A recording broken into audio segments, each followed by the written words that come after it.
Hello and welcome to the Nurse Station. I'm Maria Mobley and today we talk about falls. I'm sure, you've heard about this. It starts in fundamentals or concepts of nursing, but why it's so important, it is the most common adverse event reported by hospitals. So you do need to understand we screen patients, not just upon admission. We screen them Q shift, change in condition, and at discharge. And the most common fall scale used in the United States of America for screening is the Morse Fall Scale. So we do have different fall scales such as Hester-Davis, but this is the most common one used, and that's why I want to make sure you know how to use it. Now, let me be very, very specific when it comes to changing condition. Y'all, a common occurrence I see that happens that is absolutely wrong. If a patient falls, they automatically need to be re-screened. So please, if that ever happens to you, we do, again, a falls risk assessment, traditionally using the Morse Fall Scale. Again, it can differ based upon your hospital or facility, but this is the most common one used on admission, every shift, and change in condition. That means many things. There's a lot of things that can cause a change in condition, such as alert and oriented and all of a sudden confused. But if they fall, that's a change in condition. You need to re-screen your patient for fall risk, okay? So make sure to keep that in mind. And of course, again, at discharge. So there are many risk factors, but I am going to stick to the 6 factors that the Morse Fall Scale screens in an acronym. I know this isn't really an acronym, but just remember it. IG-MASH is how you're gonna remember your risk factors. So again, the traditional 6 screened by the Morse Fall Scale. IG-MASH, I want you to think I is IV therapy or a peripheral IV. G is your gait, so how do they walk? M is their mental status. A is any ambulatory aid they might use. S stands for secondary diagnosis. So of course, if they have more than one diagnosis, which we see a lot in healthcare. And then H is history of falls. So that's an easy way for you to remember your risk factors. Now I can say, again, dependent upon your facility, they can add many more things. For instance, I work for a hospital that assesses medication use in their falls risk, right? Because we know certain meds increase the risk of falling. For instance, meds that drop blood pressure, or meds that cause sedation, or narcotics, things that could influence a patient's ability to walk or increase weakness or cause depression. So yes, other things can be added to this scale, but this is your original Morse Fall Scale with the 6 factors. You'll remember IG-MASH as your risk factors to assess. And just so y'all know, this is like a perfect select all that apply question. I've used it many times. So know your fall risk factors. Now, let's practice using this scale. So here's your leveling. 0, of course, means no risk for falls. Less than 25 is a low risk. 25 to 45 rating is moderate risk, and greater than 45 is high risk for falls, okay? So let's make sure we know to use our scale first, and then we'll talk about falls interventions. So here's your patient. I want you to pause, and I want you to read your scenario, and then you identify your score according to the Morse Fall Scale, and then I'll go over it. So once you read it, you see Mr. Jones is a 67-year-old male, and some hospitals screen according to age. That would actually be considered a high risk for fall, or a risk factor for falls because of the age, but that's not according to the original scale. Admitted for a right knee replacement surgery. He is alert and oriented, so we know mental status isn't affected.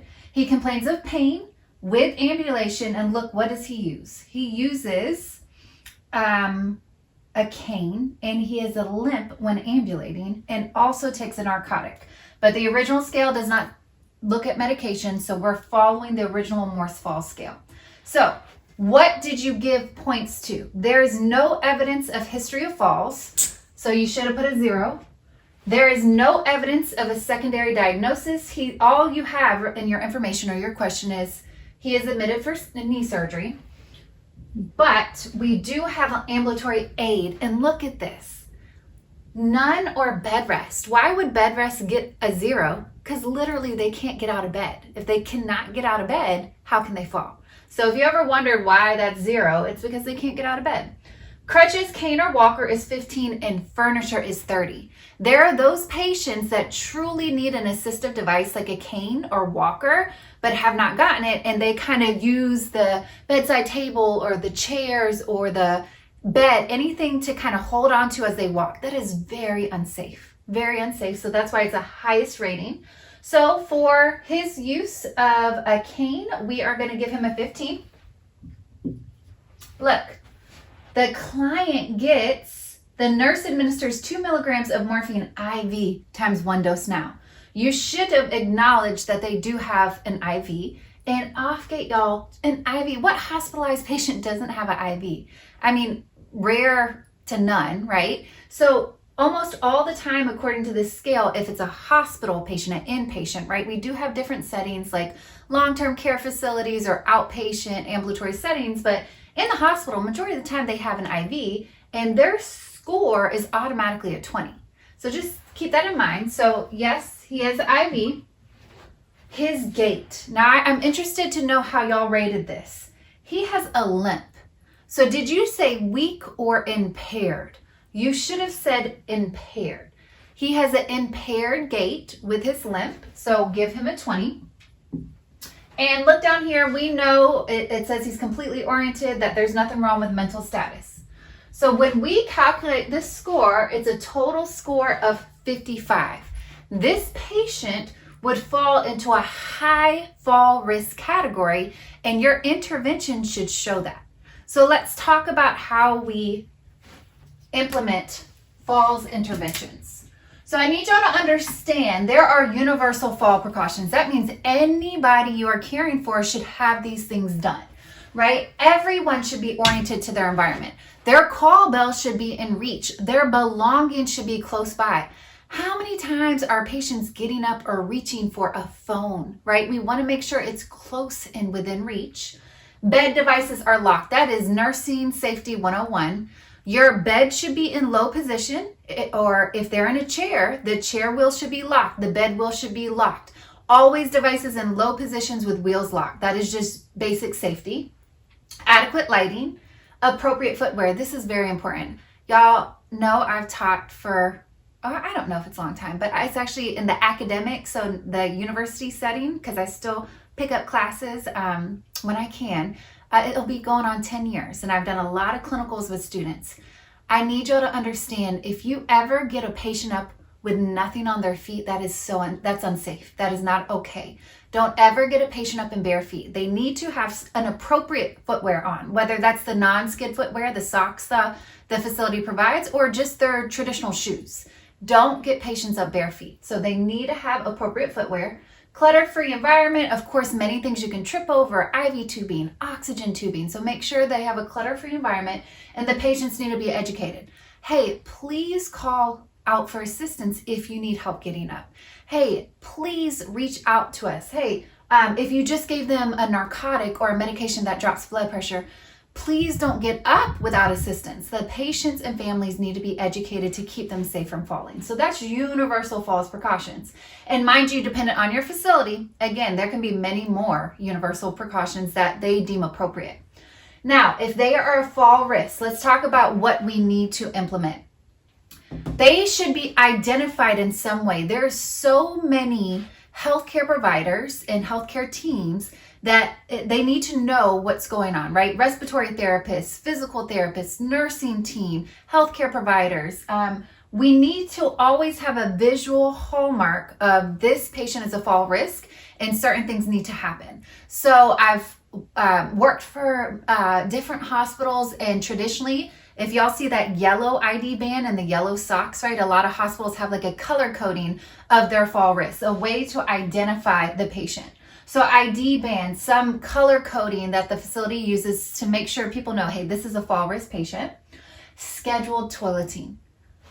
If patients gotta go, they gotta go. So instead of waiting for them attempting to call out with a call bell and us taking our time or the time it takes for us to get into the room, we need to have them on a routine scheduled toileting basis. So for instance, between the nurse and the nurse aide toileting Q2, and it's very important, if they are deemed a fall risk, especially a high fall risk, you cannot leave them alone.